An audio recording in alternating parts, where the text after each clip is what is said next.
Hello friends, मैं हूं नवनीत कालिया और आप देख रहे हैं मेरा YouTube channel NK house it. तो दोस्तों, एक बहुत ही hitech aircraft F-35 stealth 5th generation aircraft latest technology से लैस इंडियन एयर स्पेस में दाखिल होता है। क्यों? क्या ज़रूरत पड़ी थी उसको? वो आया क्या करने था? कैसे आया और उसका आगे क्या हुआ? क्या ऐसे प्लेन्स सडनली हमारी एयर स्पेस में आ सकते हैं? हमारी एयर स्पेस इतनी वीक है कि कोई भी एयरक्राफ्ट हमारी एयर स्पेस में आ जाए और हमें पता भी ना चले। आखिर ये हुआ क्या? अब वो कहाँ है और अब आजकल उसके साथ क्या हो रहा है? यूएस का क्या कहना है और इसके साथ और कौन कौन से कंट्रीज इन्वॉल्व थे, ये सब हम जानेंगे इस वीडियो में।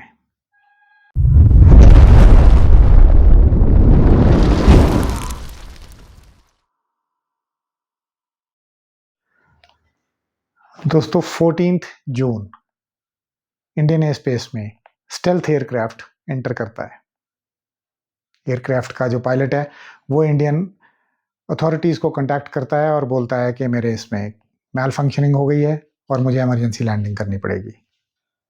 उसको इमरजेंसी लैंडिंग की इजाज़त दे दी जाती है बिकॉज वो कहता है कि मेरे दोनों इंजन फेल हो गए हैं और फ्यूल ऑलमोस्ट निल है, मैं वापस नहीं जा पाऊंगा, मुझे लैंड करने की इजाज़त दी जाए। एज सच उसको तिरुवनंतपुरम केरला में उतरने की इजाज़त दे दी जाती है इंडियन अथॉरिटीज़ द्वारा। इस दौरान हुआ क्या?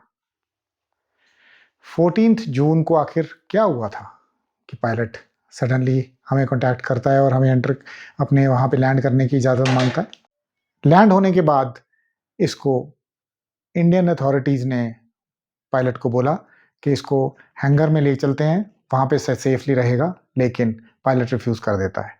पायलट ने कहा कि मैं नहीं, इसको जहाँ पे मैंने यहाँ पे ये खड़ा है ओपन स्पेस में वहीं पे खड़ा रखेंगे और मैं भी इसको छोड़ के कहीं नहीं जाऊँगा, और वहीं वो चेयर लेके बैठ गया।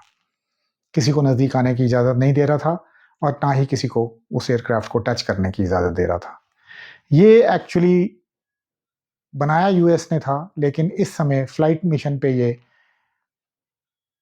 यूके का था, यूनाइटेड किंगडम यानी इंग्लैंड का ये नेवल एयरक्राफ्ट था, और जो ये पायलट है ये भी ब्रिटिश नेवी का है। दोस्तों, ये F-35 जो एयरक्राफ्ट है ये बहुत ही लेटेस्ट टेक्नोलॉजी का एयरक्राफ्ट है और बहुत ही कॉस्टली। ये एयरक्राफ्ट यूएस में इसको लॉकहीड मार्टिन नाम की कंपनी बनाती है यूएसए के लिए। ये डिपेंड यूएस के ऊपर करता है कि वो ये एयरक्राफ्ट किस किस कंट्रीज को आगे सप्लाई करता है, और यूएस के अनुसार ये उनका एक बहुत ही इम्पॉर्टेंट और हाईटेक एयरक्राफ्ट है। अब ये सब डेवलपमेंट्स तो हो गई, बट अब सवाल ये उठता है कि ये जो एयरक्राफ्ट है ये आया क्यों हमारी एयर स्पेस में? आया तो क्या हमने पकड़ा? क्या हमने डिटेक्ट किया?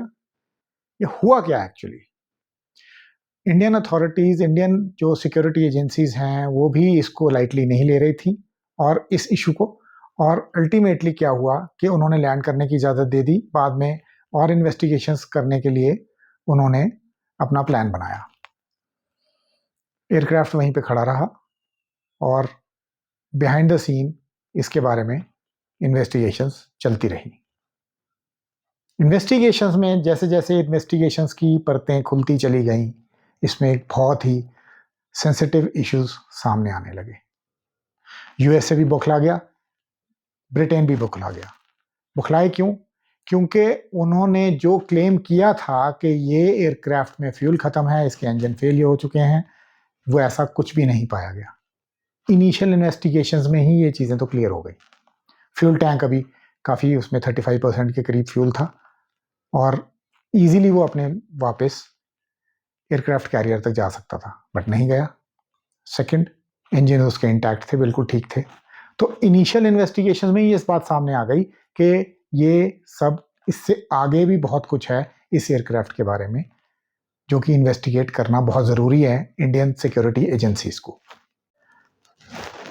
दोस्तों, जब भी कोई भी एयरक्राफ्ट किसी भी कंट्री की एयर स्पेस में एंटर करने लगता है, उसको इमीडिएटली उस कंट्री को इन्फॉर्म करना होता है कि वो इस कंट्री के एयर स्पेस में क्यों दाखिल हो रहा है। सिमिलरली ये जो एयरक्राफ्ट था, ये फाइटर एयरक्राफ्ट है। इसी तरह से इसके पायलट को भी पहले ही अपने मिशन के बारे में अपनी डिटेल सब इंडियन अथॉरिटीज को बतानी चाहिए थी, बट वो एंटर करने के बाद उसने कंटैक्ट करने की कोशिश की। इन द मीन टाइम बीच में क्या हुआ? एक्चुअल में हुआ ये कि जैसे ही उसने इंडियन स्पेस में एंटर किया, इंडिया का एयर डिफेंस सिस्टम जो दिल्ली बेस्ड है, दिल्ली में सेंटर है उसका, वहां पे अलर्ट आ गया कि एक एयर ऑब्जेक्ट हमारी एयर स्पेस में दाखिल हुआ है। ये हमें पहले ही अलर्ट आ गया। उस अलर्ट को देखते हुए हमारे एटीसी ने या हमारी अथॉरिटीज ने इमीडिएटली उसको कांटेक्ट किया। फिर उस पायलट ने बताया कि मुझसे ये गलती हो गई है, हमारे प्लेन में गलती क्या हुई है, मुझसे मेरे प्लेन में ये फॉल्ट है, मुझे लैंडिंग करने की इजाज़त दी जाए। तो पहली तो ये चीज़, जो ये क्लेम किया जा रहा था उन दो कंट्रीज से कि वो ऐसे एंटर हो गया और ये हो गया, ऐसा कुछ भी नहीं हुआ। हमारी एयर डिफेंस मैकेनिज्म ने उस चीज़ को डिटेक्ट किया था। नंबर 1 पॉइंट, इंपॉर्टेंट पॉइंट, ये एक बहुत बड़ा मार्कर है यहाँ पे कि इंडियन एयर डिफेंस सिस्टम ने एक यूएसए के स्टेल्थ एयरक्राफ्ट को डिटेक्ट कर लिया था। वो क्यों हुआ, वो कैसे हुआ, वो बात की बातें हैं, लेकिन किया जरूर। तो यहाँ पे यूएस बौखला गया कि उनका जो F-35 है वो एक इंडियन एयर डिफेंस सिस्टम ने उसको डिटेक्ट कर लिया था, जो कि नहीं होना चाहिए था, because it is a stealth aircraft. पहली बात तो ये। अब उस एयरक्राफ्ट ने हमारे उनको कांटेक्ट करने के बाद ये बताया कि मेरे इंजन में फेलियर हो गया था, इसलिए मैं तुम्हारी स्पेस में इंडियन स्पेस में दाखिल हुआ हूं।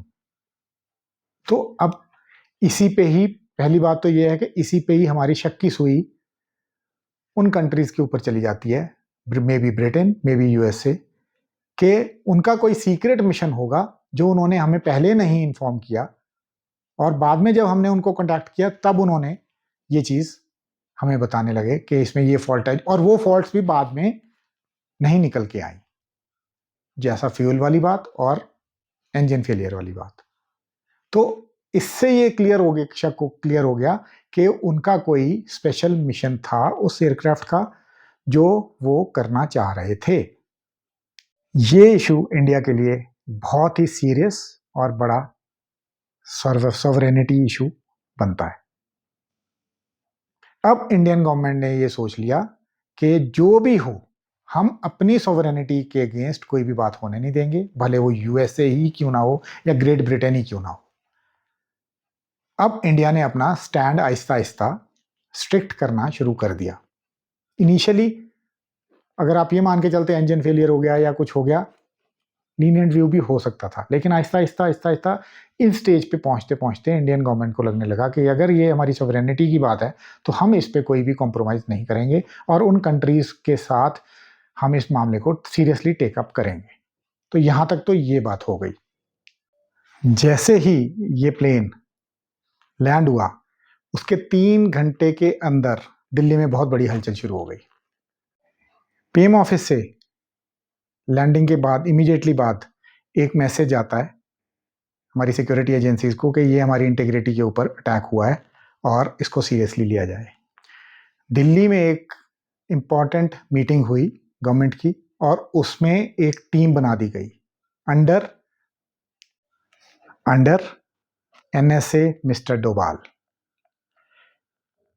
वो टीम में एनआईए के लोग थे, आईबी के लोग, डीआरडीओ और रॉ, इनके लोग मिलके एक टीम बनाई गई under the chairmanship of NSA mister Doval, और ऐसा तो गवर्नमेंट लेवल पे एक्शन हुआ। एक्चुअल में उसको वो लैंड क्यों करना पड़ा?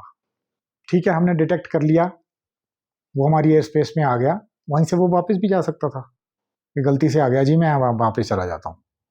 तो लैंड करने की इजाजत उसने मांगी क्यों? ये भी एक पॉइंट है। लैंड करने हम हुआ क्या कि हमने उसको डिटेक्ट किया, हमने उसको कांटेक्ट करने की कोशिश की, कांटेक्ट किया, ठीक है। उसने लैंड करने की इजाजत मांगने लगा। वो क्यों? वो वापस भी जाने की इजाजत मांग सकता था, मुझे वापस जाना है, मैं गलती से आपके एयर स्पेस में आ गया। वो हुआ ये कि इंडियन एयर डिफेंस सिस्टम को जैसे ही पता चला कि हमारा एक फॉरेन कोई फाइटर एयरक्राफ्ट या प्लेन हमारी एयर स्पेस में दाखिल हुआ है, तो इंडियन एयर डिफेंस सिस्टम ने काउंटर एक्ट करते हुए उसका इलेक्ट्रॉनिक सिस्टम जैम कर दिया। इलेक्ट्रॉनिक सिस्टम जो एयरक्राफ्ट का होता है उसमें उसके अंदर बहुत सारे कंपोनेंट्स आते हैं। तो अगर इलेक्ट्रॉनिक सिस्टम जैम हो जाए, नेविगेशन उसकी रुक हैम्पर हो जाती है, उसका आगे फ्लाई करने के काफ़ी सारी चीज़ें उस पर असर आ जाता है उस चीज़ का, अगर इलेक्ट्रॉनिक सिस्टम जैम हो जाता है। तो जैसे ही उसका इलेक्ट्रॉनिक सिस्टम जैम हुआ तो पायलट को लगा कि अब तो मैं आगे ना जा सकता हूँ, कुछ नहीं कर सकता, मेरे पास एक ही चारा है कि मैं इनको बोलूँ कि मुझे लैंड करने की इजाज़त दे दो। उनको सारा कुछ जैम हो चुका था। फिर उसको इजाज़त दी गई और वो लैंड कर गया। लैंड करने के बाद भी वो जैम इतना स्ट्रॉन्ग जैम हो गया कि यूएस का इंटरवेंशन आया, यूके का इंटरवेंशन आया कि इसको हमें वापस ले जाने की इजाज़त दी जाए। इंडिया का ठीक है, देख लो कोशिश करके। अब वो कोशिश करते हैं उस जैम को खोलने की, उस इलेक्ट्रॉनिक कंपोनेंट्स को जैम जो हुए थे उसको रेक्टिफाई करने की, उनसे नहीं हो पा रहा था, इसलिए वो उड़ नहीं पाएगा। जब वो उड़ ही नहीं पाएगा तो लेके कैसे जाएंगे? यहां पे यूएस और यूके फंस गए। पहले तो यूके के साथ इंडिया की जो कॉरेस्पॉन्डेंस हुई उसमें यूके ने बोला कि हमारी टीम आएगी और इसको ठीक करने की कोशिश करेगी और हम इसको ले जाएंगे। तो इंडिया ने बोला कि हम जॉइंटली इसको करेंगे, इसमें इन्वॉल्व होंगे, हमारी टीम भी होगी, तुम्हारी टीम भी होगी। बट यूके ने रिफ्यूज कर दिया। तो इंडिया ने कहा चलो ठीक है, कोशिश करके देख लो। यूके की टीम आई, उन्होंने उसको जो जैम हो गया हुआ था उसको डिकोड करने की कोशिश की, उनसे नहीं हुआ। इंडिया देख रहा है चुपचाप। अब यूके की टीम वापस चली गई। इतनी देर में इंडिया बहुत ही ज्यादा सतर्क हो चुका था। कुछ इंफॉर्मेशन उसको आ गई थी और कुछ इंफॉर्मेशन उसको जो ये सारे सिनारियों को देखते हुए समझ में आ रही थी, इसलिए इंडिया भी इसको बहुत सीरियसली लेना शुरू कर दिया। जब यूके की टीम वापस चली गई तो यूएसए बीच में आया। यूएसए बीच में आने का पर्पस बाद में आपको बताऊंगा, वो क्यों बौखलाया और यूएसए को इतना टेंशन क्यों हो गई। अब आगे क्या होता है, यूएसए हमें इंडियन गवर्नमेंट को कांटेक्ट करता है और इंडिया को बोलता है कि हमारी एक टीम आएगी और हमारी टीम उसको रेक्टिफाई करने की कोशिश करेगी, डी कोड करने की कोशिश करेगी और फिर हम इस प्लेन को ले जाएंगे वापस। अब इंडिया इतनी देर में अपनी पोजीशन स्ट्रांग कर चुका था। इंडिया ने बोला ठीक है आपकी टीम आएगी, लेकिन अब हमारी प्री कंडीशंस होंगी। अब वैसे नहीं आओगे आप, और हमारी प्री कंडीशंस होंगी जो 8-10 प्री कंडीशंस इंडिया ने लिस्ट करके यूएसए को बता दी, ये कंडीशंस होंगी तब तुम आ सकते हो, ऐसे हाथ नहीं लगाने देंगे हम प्लेन को। इसका रीजन ये था कि इंडिया भी ये अब प्लेन के अंदर से वो डेटा एक्सट्रैक्ट करना चाहता था जो उसके ब्लैक बॉक्स में हो, जो उसके फ्लाइट डेटा रिकॉर्डर में हो, जो उसके कॉकपिट वॉइस रिकॉर्डर में हो, जिससे कि प्लेन की सारे मिशंस के बारे में सारी बातें, सारी चीजें क्लियर होनी थी। इसलिए इंडिया अब बहुत ही ज्यादा स्ट्रिक्ट हो गया। इंडिया की पहली कंडीशन तो ये थी कि आप आओगे, लेकिन इंडियन प्रोटोकॉल को फॉलो करना पड़ेगा आपको। आपकी टीम आएगी, इंडिया में कैसे एंटर करना है, कैसे रहना है, कैसे वहां पे ये करना है, ये नहीं आप कर सकते कि हम ये करेंगे हमारी मर्जी, तुम हमें हाथ बिल्कुल ये करने दो, नहीं। इंडियन प्रोटोकॉल के हिसाब से आपकी टीम आएगी और वो सारे रूल्स एंड रेगुलेशंस फॉलो करेगी। सेकंड, इंडिया की एक टीम आपकी टीम के साथ 24 घंटे साथ इंटरेक्शन में रहेगी और दोनों ज्वाइंटली काम करेंगे। आप इंडिपेंडेंटली नहीं कह सकते हो कि ये मैंने देखना है, ये मैं करूंगा, नहीं, आप ज्वाइंटली करोगे। Second condition. Next, USA clear करेगा कि why it entered into Indians air space, ये फॉर्मली बताएगा यूएसए। थर्ड, इंडियन टीम ने बोला कि जो आपका ब्लैक बॉक्स का डेटा होगा वो आपको इंडिया को देना पड़ेगा। नेक्स्ट क्लॉज था कि कोई भी कंपोनेंट या पार्ट एयरक्राफ्ट का इंडियन अथॉरिटीज के, इंडियन टीम की इजाजत के बिना और इंडियन अथॉरिटीज की एनओसी के बिना वो वहां से नहीं ले जा सकती यूएसए की टीम। Next, USA will pay the penalty as well as the parking charges of the aircraft, ये भी देना पड़ेगा उसको। फाइनली इंडिया उस डेटा को एनालाइज करेगा और यूएसए उसमें बिल्कुल इंटरफेयर नहीं करेगा। ये सारी कंडीशंस इंडिया ने यूएसए को बता दी कि तुम्हें अगर ये लगता है, एग्री करते हो तो आओ, नहीं करता तो हाथ नहीं लगा सकते, आप यहां नहीं आ सकते। इससे पहले यूएसए ने ये बोला था कि हमारा एक C-17 एयरक्राफ्ट जो कैरियर एयरक्राफ्ट है वो आपके वहां पे लैंड करेगा और हम उसमें भर के इस जहाज को ले जाएंगे। यूएसए ने ऐसे बोला था इन सब कंडीशंस लगने से पहले, जो कंडीशंस इंडिया ने बताई उससे पहले, तो इंडिया ने उस चीज को रिफ्यूज कर दिया और बाद में इंडिया ने अपनी ये वाली कंडीशंस उसको यूएसए को कन्वे की। नोट किया जाए, ये जो एयरक्राफ्ट है ये ब्रिटेन का है बट यूएसए में बना है। लेकिन ठीक है, बनाया, आपने सप्लाई कर दिया, लेकिन यूएसए इतना इंटरेस्ट क्यों ले रहा है इस सारे सिनारियों में, क्यों घुस रहा है बीच में? इससे क्लियर इंडिकेशन मिलती है कि यूएसए कुछ मिसचिफ करवा रहा था इस प्लेन के थ्रू इंडिया के अगेंस्ट। मिसचिफ मीन्स कोई इंफॉर्मेशन गैदर करने की। तो ये ब्रिटेन और यूएसए की कुछ मिली भक्ति या ब्रिटेन के थ्रू यूएसए करवा रहा था, ये कुछ गड़बड़ तो थी, तो इसलिए इंडिया ने एक स्ट्रिक्ट स्टैंड अपना ले लिया। फिर उसके बाद जब ब्रिटेन को भी लगने लगा कि ये कुछ सिचुएशन कॉम्प्लिकेटेड होती जा रही है, उसके पायलट ने क्या किया, आहिस्ता आहिस्ता वो खुलने लगा, थोड़ा थोड़ा बताने लगा। सेकंड, उसने कॉकपिट की चाबी भी हैंड ओवर कर दी इंडियन गवर्नमेंट को, अथॉरिटीज को, और कॉकपिट खुल भी गया।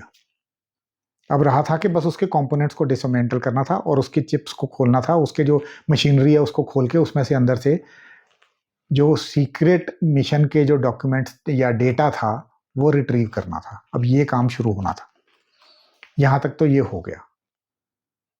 तो दोस्तों इसके बाद होती है एंट्री, जब यूएसए को रिफ्यूज रू, यूएसए चला गया, यूएसए ने वो एग्री करने से मना कर दिया वो पॉइंट्स, यूके पहले ही चला गया हाथ खड़े करके कि उससे डिकोड नहीं हो रहा, यूएसए की ने अपनी वो टर्म्स एंड कंडीशंस को मानने से मना करके यूएसए भी पीछे चला गया।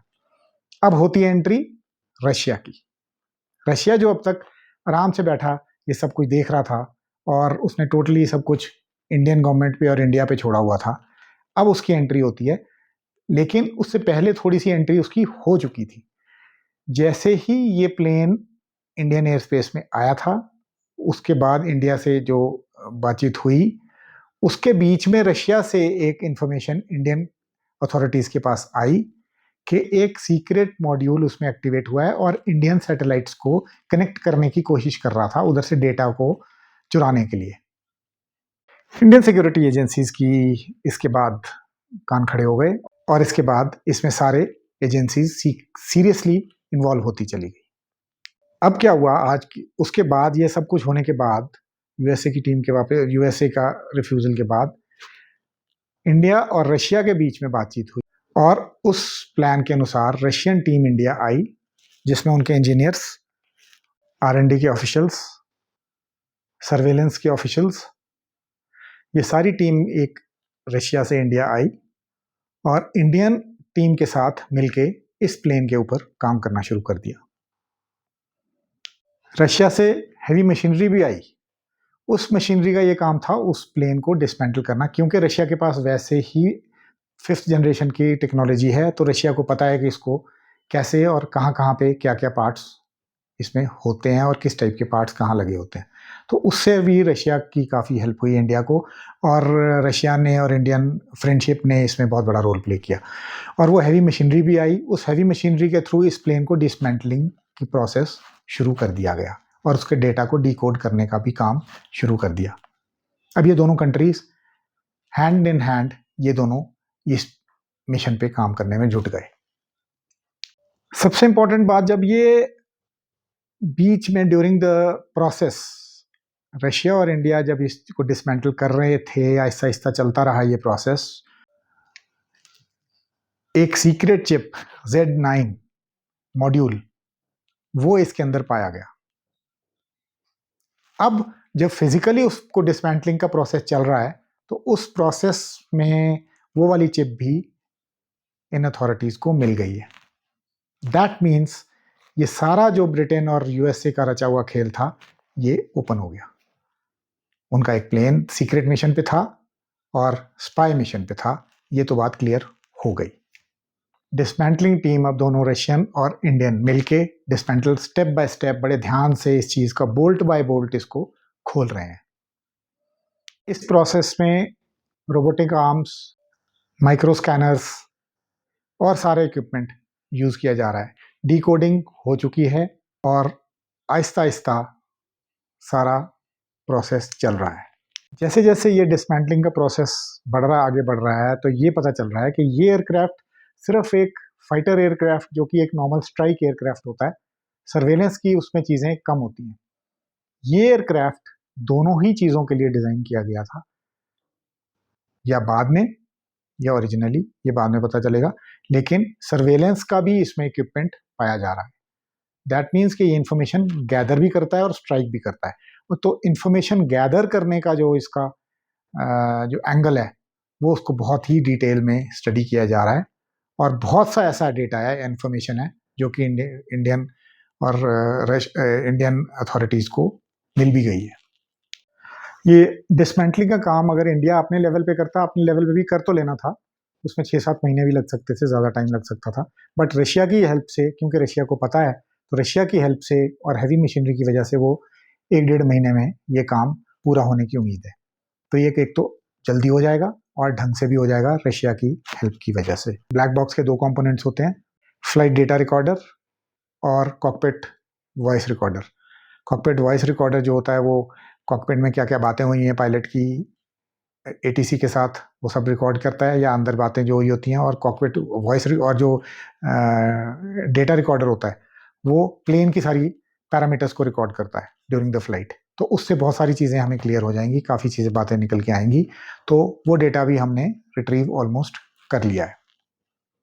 तो इंडिया के पास बहुत सारी इंफॉर्मेशन गैदर हो चुकी है इन 2 कंट्रीज़ को, यूएसए और यूके, दोनों को बताने के लिए कि तुम क्या क्या गड़बड़ कर रहे थे। अमेरिका को खासकर सबसे ज़्यादा चिंता इस बात की है कि उनकी जो बातें वो बोलते थे इस एयरक्राफ्ट के बारे में वो ओपन हो गई और उनकी हरकतें ओपन हो गई। उन पे विश्वास कोई कंट्री का, दूसरे कंट्रीज़ का कम हो गया, इवन ब्रिटेन का भी विश्वास कम हो गया, क्योंकि काफ़ी चीज़ें इसमें से ऐसी निकल के आ रही हैं जो कि यूएसए को पता थी और यूएसए ने करवाई थी, ब्रिटेन को नहीं पता थी। तो ब्रिटेन को भी थोड़ा सा इसमें, ब्रिटेन और यूएसए के बीच में भी इससे डिफरेंसेस आने के चांसेस हैं। यूएसए इसमें मेन इफेक्ट होगा वर्ल्ड वाइड। एक तो उनका एयरक्राफ्ट है, उस एयरक्राफ्ट की टेक्नोलॉजी को भी के बारे में डिटेल्स वो भी लीक होने के उनको डर है, और रशिया इसमें इन्वॉल्व हो गया हुआ है। तो ये तो यूएसए के लिए बहुत ही ज़्यादा चिंता की बात है। इंडियन अथॉरिटीज़ को ये बात क्लियर हो गई कि इनिशियली क्लियर हो गई थी कि ये पायलट इतना एक्सपीरियंस्ड पायलट है, फिर भी ये गलती कैसे कर दी इसने कि इंडियन एयर स्पेस में गलती से दाखिल हो गया। पहली बात, वहाँ पे भी शक हो जाता है, ये तो हो ही नहीं सकता। दैट मीन डेलिबरेट अटेम्प्ट था ये, और वो डेलिबरेटली कर रहे थे। एक्चुअली क्या था कि ये plane deliberately Indian air space में घुसा हुआ था और डेटा कलेक्शन करने के मोड में था, लेकिन in the mean time detect कर लिया गया, इक्विपमेंट को जैम हो गया, जैम कर दिया इंडियन एयर डिफेंस सिस्टम ने, और ये फंस गए। अदरवाइज इनका मिशन ये था, इंडियन एयर स्पेस में आओ, डेटा कलेक्ट करो, स्टेल्थ एयरक्राफ्ट समझ के इनको ये था कि कोई इसको पकड़ नहीं पाएगा, और ये वहाँ से सारा इंडियन डिफेंस एरिया का सारा डेटा लेके अपना बाहर चले जाना था इसमें, जो कि इनका फेल हो गया ये मिशन। तो सवाल ये उठता है कि इस मिशन जो इन्होंने यूएसए और ब्रिटेन ने मिलकर अंजाम दे रहे थे, उसके एम्स क्या थे, क्या करना चाह रहे थे ये? नंबर 1, हमारी मिलिट्री इंस्टॉलेशंस, हमारे डीआरडीओ के इंस्टॉलेशंस, हमारी मिसाइल्स की लोकेशंस, हमारी सबमरीन्स की इंस्टॉलेशन की लोकेशंस, ये सारी जो मिलिट्री इंफॉर्मेशन है ये गैदर करना चाहते थे इस मिशन के थ्रू। एक दूसरा, हमारे कम्युनिकेशन सिस्टम को स्टडी करना चाहते थे कि इंडिया का कम्युनिकेशन सिस्टम कैसा है, एयर डिफेंस सिस्टम कैसा है, कैसे ऑपरेट करता है, कहाँ कहाँ पे इन्होंने अपने इंस्ट्रूमेंट्स लगाए हुए हैं, इक्विपमेंट लगाए हुए हैं। हमारे डीआरडीओ के इंस्टॉलेशंस कहाँ कहाँ पे हैं, कहाँ हमारी मैन्युफैक्चरिंग होती है, कहाँ कहाँ पे हम छुपा के रखते हैं, क्या क्या रखते हैं, ये सारा एक गैदर करनी थी इंफॉर्मेशन। ये सारी इंफॉर्मेशन अब आप सोचोगे कि उन्होंने क्या करनी है। यूएसए को पता है कि इंडिया आज की डेट में बहुत तेजी से आगे बढ़ रहा है, और यूएसए को ये पता है कि इंडिया का एक बहुत इंपॉर्टेंट रोल है वर्ल्ड वाइड। उसके लिए वो ये देखना चाहता है कि इंडिया के वीक पॉइंट्स कौन से हैं और इंडिया को कैसे टैकल किया जा सकता है, इंडिया की गर्दन कैसे पकड़ी जा सकती है। वो सारा डेटा को वो कलेक्ट करके अपनी सुपरमेसी को इंटैक्ट रखना चाहता है, और इसके लिए उसने यूज किया ब्रिटेन को। ब्रिटेन ने भी ये समझ लिया था कि यूएसए हमें यूज कर रहा था, और ब्रिटेन ने एक टाइम पे तो इनिशियली इंडिया को बोल भी दिया था कि चलो ठीक है, मेरी टीम आएगी, तुम्हारे साथ मिलके काम करेगी और हम मिलके काम करते हैं। तो यूएसए ने बोला था कि नहीं, तुम ऐसा मत करना, ज़्यादा डिटेल में इंडिया के साथ मत इन्वॉल्व होना।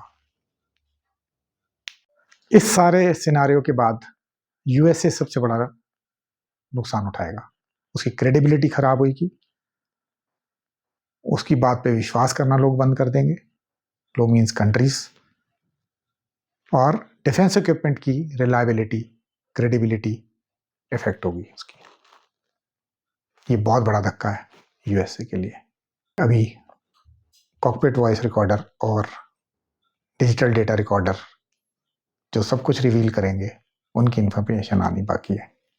लेट्स सी आगे ये यूएसए कहाँ कहाँ तक फंसता है इसमें। थैंक यू दोस्तों, आपने ये वीडियो देखी, मैं आपका थैंक्स करता हूँ, और आपने इतने ध्यान से देखा। होप तो आपको कुछ इससे इन्फॉर्मेशन मिली होगी, और अगर आपको ये थोड़ा सा भी अच्छा लगा और इन्फॉर्मेशन मिली तो प्लीज़ मेरे इस वीडियो को शेयर और लाइक कीजिए, और बेल आइकन को ज़रूर दबा दीजिए ताकि आगे के जो वीडियोज़ आएँ उसकी इन्फॉर्मेशन आपको मिलती रहे, और मेरे चैनल को सब्सक्राइब कीजिए प्लीज़। Thank you.